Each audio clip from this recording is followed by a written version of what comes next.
ఈరోజున యువత ఎందుకు పాడైపోతున్నారు, ఎందుకు ముందుకు రాలేకపోతున్నారు, ఎందుకు కుటుంబాలకు ఆశీర్వాదకరంగా ఉండలేకపోతున్నారు తెలుసా? ఆ మైండ్ సెట్ అట్లా ఫిట్ అయిపోయింది, సెట్ అయిపోయింది. నేను చదువుకున్న వాడిని మట్టి ముట్టకూడదు, ఎవడు చెప్పాడు అవా నీకు? నేను చదువుకున్న వాడిని బట్టలు నలగకూడదు, ఎవడు చెప్పాడు? చదువుకుంటే బట్టలు నలగకూడదా ఏంటండి? చదువుకుంటే మట్టి అంటకూడదా?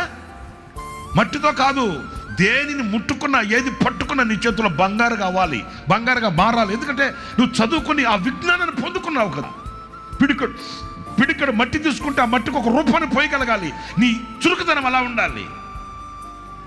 చదువుకున్న వాడిని వ్యాపారం చేయకూడదు, చదువుకున్న వాడిని చేతి పని చేయకూడదు. మరి ఎందుకు చదువుకున్నా? అలాంటప్పుడు చదువుకునే ప్రయోజనం ఏంటి? నీ కుటుంబాన్ని నువ్వు పోషించుకోలేక, కుటుంబాన్ని ఆదరించుకోలేక, కన్న తల్లిదండ్రుల గుండెల్లో వేదనను మిగులుస్తున్నావంటే, తల్లిదండ్రుల గుండెల్లో వేదనను మిగిల్చే చదువు ఎందుక నువ్వు చదవడా? నాకు సమాధానం చెప్పండి.